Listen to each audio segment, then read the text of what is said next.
গোপাল দাদা, ও গোপাল দাদা, বাড়ি আছো? হ্যাঁ আছি তো। বলো বলো পুটির বাবা। আর কি বলবো বলো, রোদে খরায় চাষের জমির যা অবস্থা, চাষ করা তো দূর, মাটি কোপানো মুশকিল হয়ে যাচ্ছে। হ্যাঁ গরমটা তো তীব্র, কিন্তু পেটের দায়ে কাজ তো করতেই হবে। হ্যাঁ, সে তো অবশ্যই। তবে গোপাল দাদা, তুমি একটু মহারাজের কাছে ব্যাপারটা জানিও, যদি আমাদের চাষি ভাইদের জন্য মহারাজ কিছু করেন। ঠিক আছে ঠিক আছে, দেখছি, আমি দেখছি কি করা যায়। দেখো, রোজ তো কাজ নিয়েই আলোচনা হয়, তা আজকে আমি চাই রাজসভায় একটু আড্ডা হোক, একটু গল্প হোক। হ্যাঁ মহারাজ, ঠিক বলেছেন। আড্ডা গল্প হলে মন ভালো থাকে, আর মন ভালো থাকলেই আপনা আপনি শরীর ভালো থাকবে। মহারাজ, একটা গল্পের আসর হোক না? হোক হোক, তাহলে কে গল্প বলবে আর কিসের গল্প বলবে? মহারাজ, গোপালই বলু, ও তোর নাতি নাতনিগুলোকে দিনরাত গল্প শোনায়। ঠিক আছে মহারাজ, মন্ত্রী মশাই যখন চাইছেন আমার কাছে গল্প শুনতে, তাহলে আমি গল্প বলা শুরু করছি। তা কিরকম গল্প শোনাবে গোপাল? আমি মহারাজ আজকে একটা ওই ভূতের গল্প শোনাবো। শাসন ছাড়া ভাষণ ছাড়া সভা হলো শুরু। গোপাল বলবে ভূতের গল্প, বুক করে দুরু দুরু। আমি তাহলে শুরু করি। হ্যাঁ, একদিন ঝড়ে একটা কাক মরেছিল, আর মন্ত্রী মশাই সেই সময় বলা শুরু করেন তিনি বিশাল জাদু শক্তি পেয়েছেন। গোপাল, আমাকে নিয়ে একদম মস্করা করবে না, আমি বলে দিচ্ছি। গল্পটা শুনুন না।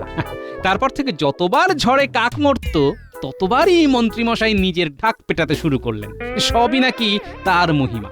তারপরে কি হলো গোপাল? আরে এরপর তো শুরু হলো আসল কাণ্ড। একদিন রাতে সব মৃত কাকগুলোর ভূতেরা সবাই একটা সভা ডাকলো। তারা সবাই একটা একটা আলোচনা করলো। এরপরে কি হলো? এরপরে মন্ত্রী মশাই একদিন রাতে জঙ্গল দিয়ে যাওয়ার সময় শুনতে পান কাকের ডাক। রাতে কাক ডাকছিল? হ্যাঁ, কাকের ভূত তো। তারপরে? তারপরে মন্ত্রী মশাইকে হঠাৎ অনেক কাকের ভূত তাড়া করে। মন্ত্রী মশাই পা হড়কে মাটিতে পড়ে যান। উনি বলতে থাকেন, বাঁচাও বাঁচাও। এ কি, মন্ত্রী কি মরে গেল? উমা, কাকেরা কি মন্ত্রীর চোখ তুলে নিল? যত সব। না, এরপরে কাকেরা একে একে মন্ত্রীর মাথায় বিষ্ঠা ত্যাগ করে চলে গেল। দেখলেন মহারাজ, দেখলেন গোপাল আমার নামে উল্টো পাল্টা গল্প বানিয়ে বলল, আর সবাই খিলখিল করে হাসলো। আহ, তুমি রাগ করছো কেন বলো তো? গল্পের নাম হবে কাকের চাপে মন্ত্রী কাঁপে। এটা কিন্তু খুব খারাপ হচ্ছে। আপনি রাগ করছেন কেন?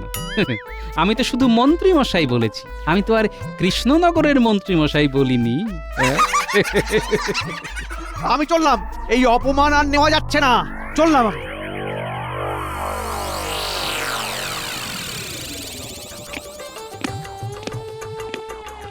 কখন থেকে দেখছি তুমি এদিক ওদিক করছো, এদিকে ভাত যে জড়িয়ে জল হয়ে গেল, সে খেয়াল আছে?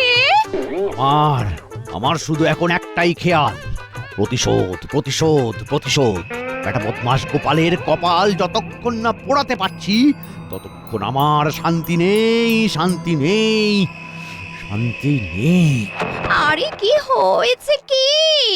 আজকে রাজসভায় সবার সামনে আমাকে নিয়ে মজা করেছে সবাই সবাই, এমনকি মহারাজও খিলখিল করে হেসেছেন জানো। আর সেই কারণে তোমার গা চিরবির করে জ্বলছে, তাই তো? একদম তাই, আমাকে নিয়ে ভূতের গল্প বানানো তো, এবারে আমিও দেখাবো, আমিও। ওই দেখো, মানুষটা না খেয়ে দুপুরবেলা চলে গেল। আচ্ছা বটা ঘটা, তোদের কোনো এমন লোক জানা আছে যে কিনা ভূত নিয়ে ঘাটাঘাটি করে? এই মুহূর্তে না থাকলে কি হয়েছে, আপনি যদি বলেন তাহলে খুঁজে আনবো। গোপালকে আচ্ছা করে প্যাঁচ দিতে হবে, বুঝলি? বেটাকে বুদ্ধি দিয়ে কিচ্ছু করতে পারিনি, এবারে ভূত দিয়ে মজা দেখাবো। তোরা যা করার আজকে সন্ধ্যের মধ্যেই কর। আচ্ছা মন্ত্রী মশাই।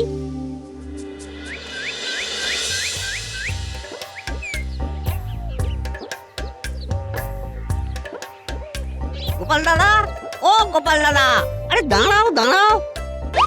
হ্যাঁ ভোলা, বলো, তা তোমার দোকান বন্ধ দেখছি? যা গরম পড়েছে একদম বিক্রি কমে গেছে। সে কি গো? হ্যাঁ গো গোপাল দাদা, যা মিষ্টি বানাচ্ছি তার বেশিরভাগটাই ওই নষ্ট হয়ে যাচ্ছে। তুমি একবার মহারাজকে বলে আমার জন্য একটা চাকরির ব্যবস্থা করে দাও না গো। তুমি এক কাজ করো বুঝলে, তুমি নিজে এসে এই মহারাজের কাছে এই প্রস্তাবটা দাও। ঠিক আছে গোপাল দাদা, ঠিক আছে, আমি তাহলে নিজেই যাব।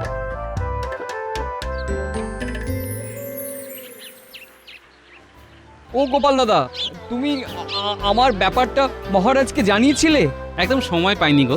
তুমি এক কাজ করো না, তুমি আগামীকাল নিজেই মহারাজকে এসে তোমার যাবতীয় যা দুঃখ কষ্ট সব জানিয়ে যেও। বেশ, তুমি যখন আশ্বাস দিচ্ছ তাহলে তাই যাব।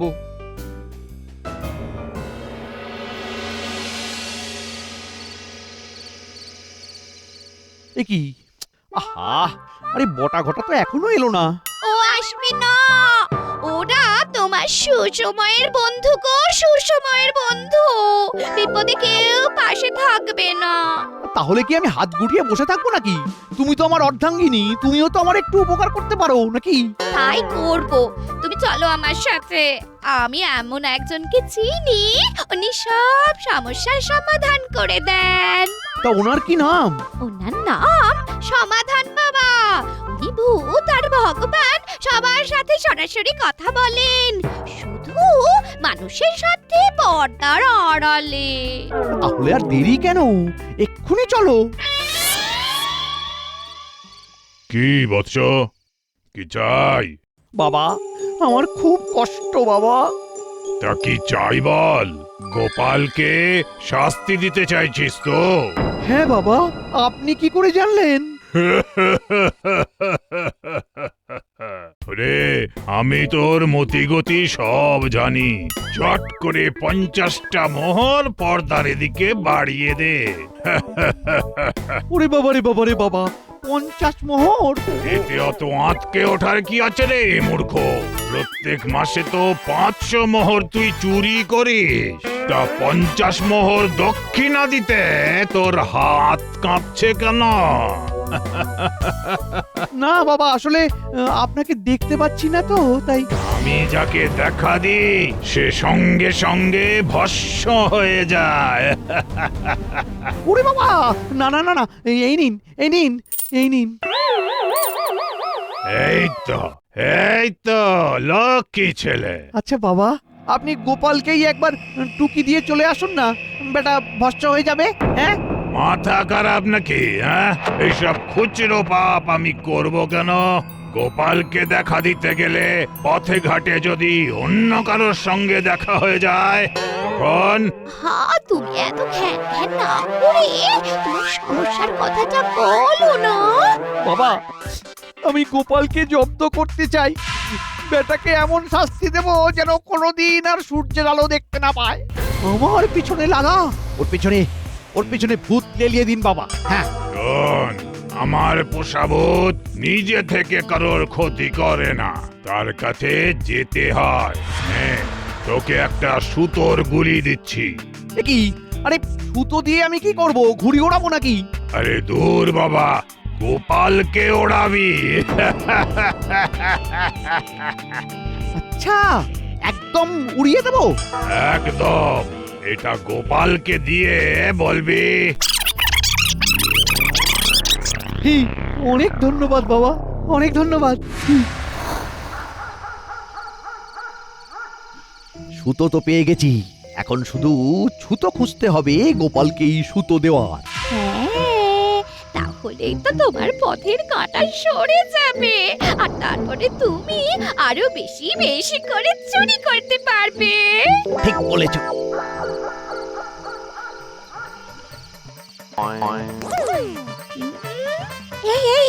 বটা ঘটা না, এ কি? তোমাকে দেখে তো ওরা উল্টো দিকে দৌড় দিল। হ্যাঁ, লজ্জায় লজ্জা, কোনো কাজের কাজ তো করতে পারে না। ফের আমার কাছে আসুক, বেটাদের দড়ি দিয়ে বেঁধে ধোলাই দেব।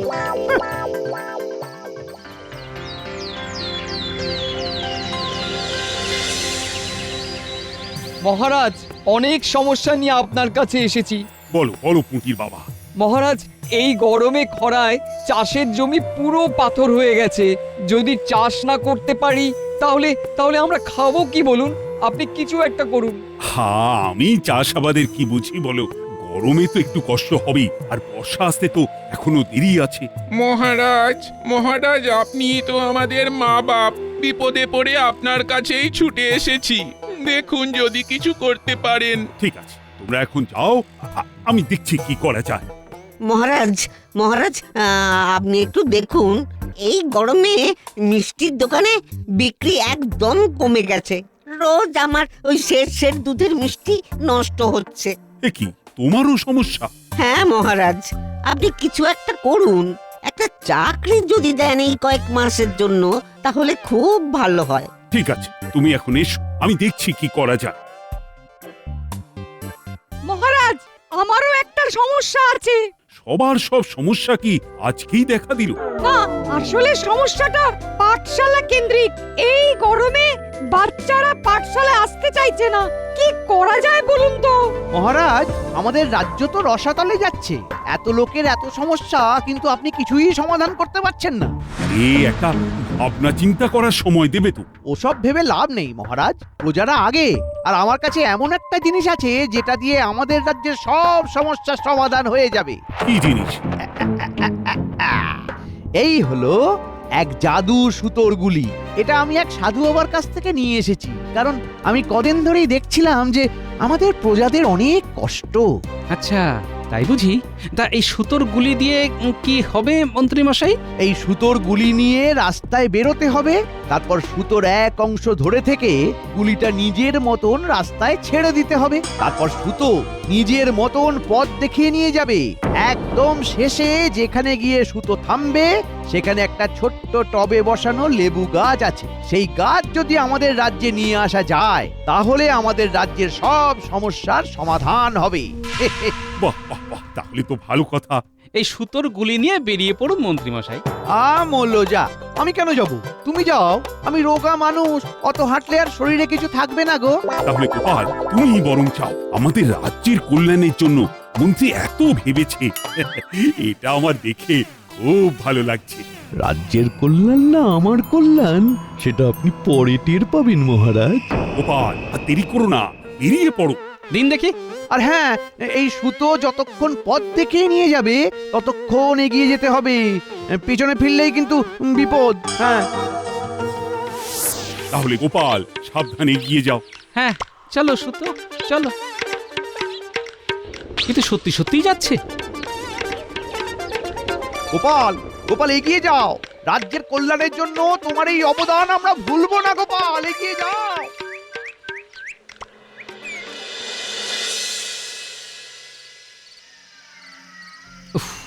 বড্ড খিদে পেয়েছে, খেয়ে নি। দেখি কি হলো, আমার খাবারটা কোথায় গেল? ওর খাবার আমার পেটে। এই এই কে কে তুই? হ্যাঁ, আমি ছায়া ভূত।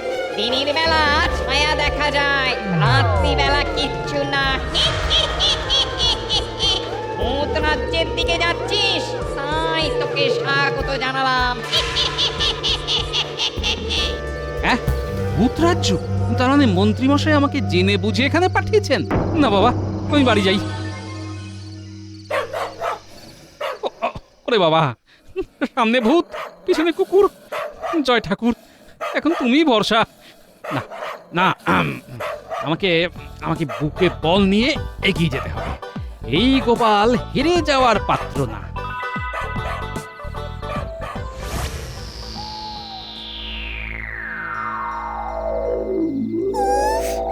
আবার আমাদের রাজ্যে মানুষ এসেছে, আমার মজা হবে।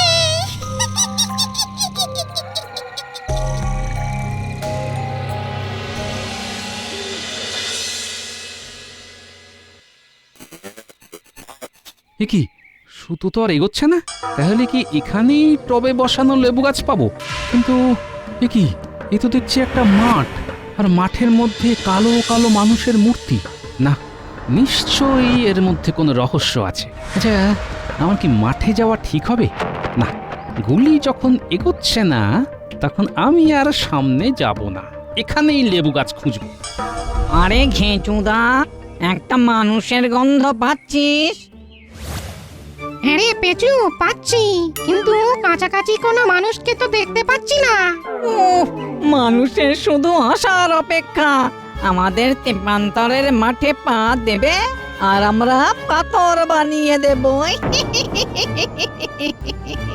হ্যাঁ, যা বলেছিস, চারিদিকে মানুষেরা রাজত্ব করে আর এখানে আমরা। চল চল, মাঠের ওদিকটায় গিয়ে দেখি কোনো মানুষ মাঠে পা দিয়েছে কিনা। বাবা, কি বাঁচা বেঁচে গেছি। মাঠে পা দিলেই পাথর হয়ে যেতাম। আমি বাবা বাড়ি যাই, কুকুর বেড়াল যা আসবে সামলে নেব। আরে আরে, ওই তো মানুষ, ওই তো। কিরে, আমাদের ডেরায় এসে পালিয়ে যাবি ভেবেছিস? অত সোজা না। এখানে যে একবার আসে সে আর ফিরে যেতে পারে না। আর তাকে আমরা ভৌতিক শক্তিতে পাথর বানিয়ে দিই। আয় আয়, তোকেও পাথর বানাই চিরিং বিরিং। এই দাঁড়াও দাঁড়াও দাঁড়াও, তোমাদের কোনো অধিকার নেই আমাকে পাথর বানানো। কেন? তুই তো আমাদের রাজ্যে প্রবেশ করেছিস, এখন আমরা তোকে পাথর বানাবো। এটাই নিয়ম, আর এটাই তোর শাস্তি। না না, নিয়মটা আলাদা।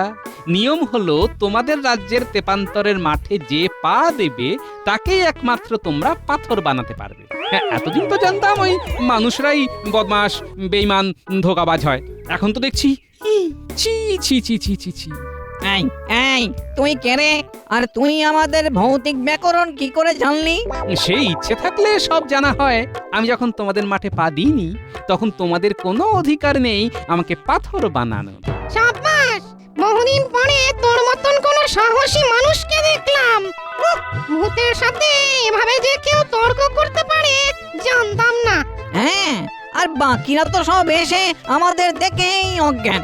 এই, তার তোর নাম কি? আমার নাম গোপাল, কৃষ্ণনগরে থাকি। গোপাল ভাঁড়। ও, শুনেছি শুনেছি, তোর কথা শুনেছি। তোর তো খুব বুদ্ধি, খুব সাহস। আমরা খুব খুশি হয়েছি। বল, তুই আমাদের কাছে কি চাস বল। না না, কিচ্ছু চাই না। অনেকটা হেঁটে এসেছি বুঝলে। যা খাবার এনেছিলাম তোমাদেরই কোনো এক বন্ধু খেয়ে নিয়েছে। এই, আমাকে একটু কৃষ্ণনগরে পৌঁছে দাও না, আর হাঁটতে পারছি না। বেশ বেশ, যা, এই নে, যা যা।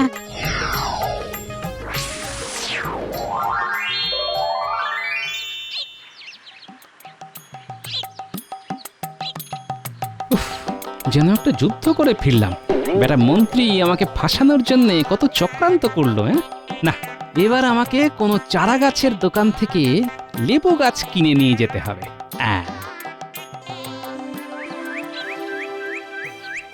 বুঝলি, গোপালের জন্য না খুব চিন্তা হচ্ছে। কোথায় যে গেল কিছুই তো বুঝতে পারছি না। অত চিন্তা করবেন না মহারাজ, গোপাল মরে গেলেও এই রাজ্যের কিছু যায় আসে না, বরং অনেক খাবার বেঁচে যাবে। ও যা পেটু। এই, একদম বাজে কথা বলবে না তো। মহারাজ, চলে এসেছি। এই নিন মহারাজ, পাতি লেবু গাছ।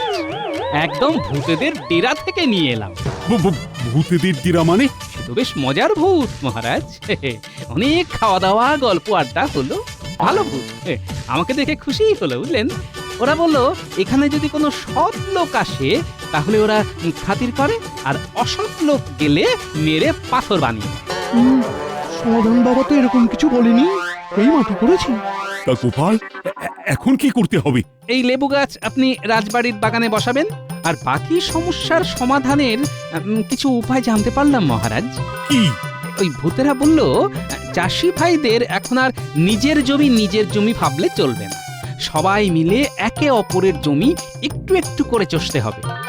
ভোলার ব্যাপারে বলল ওই গরমকালে মিষ্টি কম খেলেও টক দইয়ের চাহিদা অনেক, সে যেন দই বানায়। আর আমার ব্যাপারে? আপনার ব্যাপারে? হ্যাঁ হ্যাঁ, আপনার ব্যাপারে বলল রাজবাড়ির বাগানে তো অনেক ছায়া, যতদিন না গরম কমছে পাঠশালা যেন বিকেলে নেওয়া হয়, আর রাজবাড়ির বাগানে নেওয়া হয়।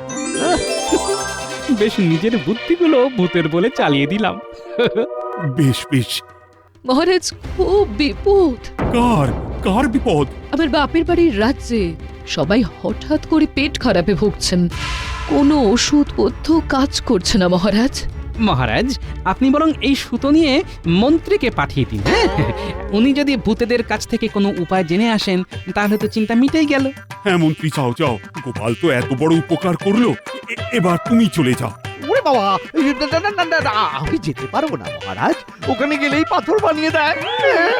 না মন্ত্রী, তোমাকে যেতেই হবে। আমার বাপের বাড়ির লোকেরা কষ্ট পাবে, এটা আমি মানতে পারবো না। হ্যাঁ হ্যাঁ, যাও মন্ত্রী, তুমি তো খুব সাহসী। ও মহারাজ, মহারাজ, মহারাজ, মহারাজ, মহারাজ এই কাজ করবেন না। আমি গোপালকে ভূতের হাতে মারার জন্য এই ছক কষেছিলাম। আমাকে ছেড়ে দিন মহারাজ, আমাকে তাহলে তো তোমাকে যেতেই হবে, তোমার এত নীচ মন। যাও। আমি ভূতের হাতে মরতে চাই না। আমি অসৎ মহারাজ।